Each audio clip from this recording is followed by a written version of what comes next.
Mm-hmm. No, I'm just joking. Okay. But for real, we putting on the tortoise shells. And when I put these on, you know I mean business. And speaking of business, let me go ahead and get this out the way, because if I post one more video of me making a handmade sweater and don't tell you what it is, I know y'all just gonna kill me. So this is the maple sweater. I made it right here on the channel using my yarn Apricity. You can find all the links down in the description. Okay, let's do this. Hello my loves, Tony here from TL Yarn Crafts, and welcome back. Now if you're a friend of the channel, you might remember this video right here where I reviewed an electric yarn ball winder. Now if you didn't see that video, go ahead and put it in the queue next. I was looking really cute that day. Now that winder was super nice. I really liked it. I gave it 8 out of 10 hooks, and I've been using it religiously ever since. But since then, the company that created that yarn ball winder reached out to me and were like, hey baby, we improved this thing. Do you want to try it out? So is it really better? Well, buckle up, buttercup, because we about to find out. This is the electric yarn cake winder M1, and we're about to break this down Yarn Snob style. Now, if you love brutally honest reviews of crochet gizmos and gadgets, go ahead and like this video and subscribe to my channel, because I do stuff like this all the time. Now, before we can open this box, we do have to give some love to our cup of caffeine sponsor. I finally figured out how to use the timer setting on my coffee maker, and I have been caffeinated since 6 a.m. Can you tell? Now, I'm gonna enjoy this last cup of coffee with my new friend Terry Martinez, and when donating, Terry said, just because you're all of that in 100 skeins of yarn, the real soft, expensive one. Love your tutorials, the book, and you made Tunisian stitch possible for me. Well, Miss Terry, go ahead and grab those Tunisian crochet hooks, and me and you will stitch ourselves silly today, okay? Now, if you like my videos and want to support my channel, buy me a coffee. Who knows, I might shout you out in the next one. Now, let's talk upgraded electric yarn ball winders. It's a tale of two yarn ball winders over here. Here I have the original Electric Yarn Winder Pro that we already reviewed on the channel. And here I have the Electric Yarn Cake Winder M1. This is the new and improved version. Upon my initial inspection, these don't look very different. The tensioners are the same. The body on this one is a little bit larger. This one is a good bit heavier. The biggest difference that I noticed right off the bat visually is in the shaft itself, which is this piece that sits here on the top of the winder. So on the original winder, you're meant to wrap the yarn a couple of times around the shaft and then put the yarn end here at the top to ensure you still have a center pull ball. Now, if we look at the new and improved version, you're going to notice that there is nowhere to put your yarn here at the top. Instead, we're meant to thread our yarn here in these little slits at the bottom so that the center pull will actually be at the bottom of the cake when you lift it off the winder instead of at the top. I kind of like this change though. So most yarn ball winders will have the slit at the top for you to put the yarn tail, but I've had situations before where I'm winding the skein of yarn and that yarn tail just completely disappears and it's stuck somewhere down in the middle of the cake. This way, ideally, if it works how it's supposed to, that yarn tail is going to stay fixed here at the bottom and it's not going to just disappear once I'm ready to take the yarn cake off of the winder. I'll see if that's actually the case. Aside from very few visual differences, the company who sent me this yarn ball winder also said that they changed a few other things. They said that they upgraded the appearance of the winder. I'm not seeing anything that feels a whole lot different besides the bottom of this is white and the bottom of this was pink. They also said that they made some adjustments to the winder to allow it to hold thicker yarns. Well, I've got lots of yarns to try today, so we'll see how thick it's gonna get. They said they also added an automatic start-stop feature. Now, if you remember with the old winder, if anything got stuck, it would just stop and you'd have to turn it off and then turn it on again. Well, with this new and improved version, apparently once you clear the obstruction, it's going to try restarting on its own up to 3 times. Also, this time around, they actually included an adapter to go with the power cord, which they did not have last time. And they said they generally increase stability, and I wonder if that has something to do with the fact that the base on this is a little bit wider, but we'll see if it really makes a difference. Now, that's all fine and dandy, but there really are only a few things that we need out of an electric yarn ball winder, and I've narrowed it down to 4 main categories. First off, can this thing handle different thicknesses and weights? I have everything from lace weight to super bulky in my stash, and I need to know what can go on this winder and what I might need to use my traditional winder for. Second is speed. Part of the allure of this entire device is that it's going to make my life easier and I'm not going to have to wind the yarn by hand. Now I'm pretty quick winding a skein of yarn, so this has to go faster than I normally would to make it worth something for me. Third is fibers. Can this handle different types of fibers? Acrylic, wool, cotton? Can it handle fuzzy stuff or just really smooth stuff? Your girl needs to know. Lastly is gonna be sound. I'm somebody who's just generally really sensitive to sound, so I splurged on the yarn ball winder from Fiber Artist Supply Co. because it is whisper quiet. Now I don't expect something with a motor to be whisper quiet, but I would love to see this newer version be a little bit quieter than the old one. Now let's put this thing to the test, starting with different yarn thicknesses. We'll start off with a little bit of fingering weight yarn. This is a merino wool nylon blend that I found in my stash.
I was pretty pleased with this first run of the fingering weight yarn. The ball winder wasn't lightning fast, but it was consistent. I didn't have any snags and it was nice not to have to babysit the skein. This is ideal for sweater makers, especially if you have multiple skeins of yarn that you need to cake at once. The only frustrating part is I could not find my center pull. I was so frustrated. Next, we've got a cotton merino wool blend. This is a worsted weight, super lovely yarn with a chainette texture.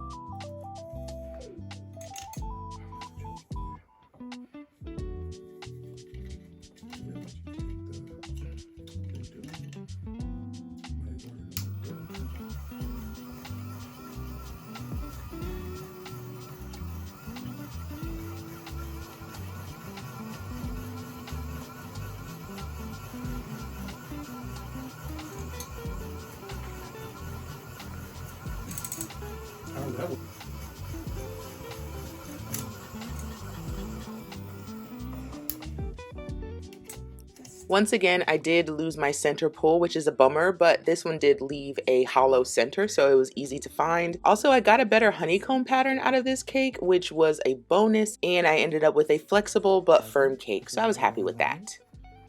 The heaviest yarn we'll look at for this test is a category 5 bulky weight. This one is a wool acrylic blend, some lovely Hue and Me from Lion Brand.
3 skeins in and there is still no center pull in sight, which is not looking good for this yarn ball winder. But overall, I was very impressed by the start stop feature. You saw there at the end, the yarn got a little knotted up. The winder started up again right on its own, which I absolutely loved. The final cake is a little bit messy, but we can still work with this. For the speed test, we're going to try something a little bit different. I'm going to compare this Kato winder with my winder from Fiber Artist Supply Co. Now, this is the one that I splurged on because it's heavy duty and smoother than Michael Jackson on a good day. Can I wind a ball of yarn faster than this electric winder? Let's test them both and find out. To keep things fair, I found 2 identical skeins in my stash. This is Woolfolk Luft, which is a blend of Ultimate Merino and Pima Cotton.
The electric winder clocked in at about 2 minutes, 4 seconds, and for a cake this pretty, that ain't so bad. Even though I still don't have my center pull, what the heck is going on?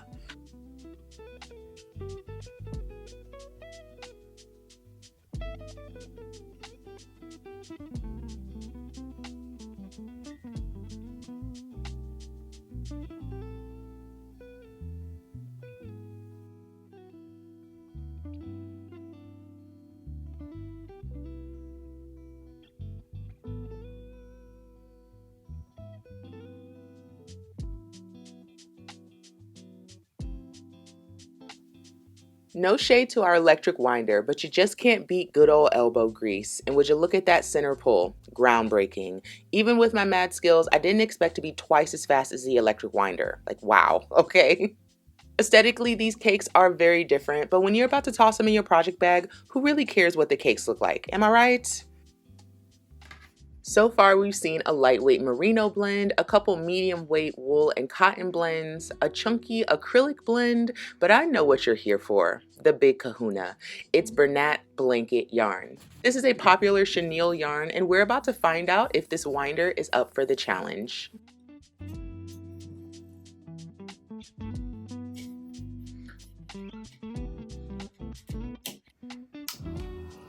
To my surprise, the winder was taking this yarn on like a champ. I only put it through one of the tension points, which I think helped a lot. The real issue was the yarn itself, and anyone who's worked with these giant skeins before will tell you how bad they tangle inside. I was yanking that yarn for dear life to get it to the winder, and after a while, I just had to give up. I'm not gonna lie to you, friends, the final cake was pretty impressive. I was able to make a 7-ounce cake, and I probably could have gone bigger if the skein wanted to cooperate. Either way, this is gonna make using this yarn way easier, and look what we have here, a center pull. The sun is starting to set, which is perfect because we are on the last test of today. Now, since this is an electric yarn ball winder, I do expect there to be some noise while it's in use, but as somebody who's a little bit sensitive to sound and honestly just a little bougie, I like to make my own noise. I'd really prefer if this thing wasn't too loud. So I pulled up a decibel gauge here on my phone. I'm gonna turn this thing on full blast and see just how loud it actually is. So my normal speaking voice puts me at somewhere between 95 and 105 decibels. Let's see how loud this is.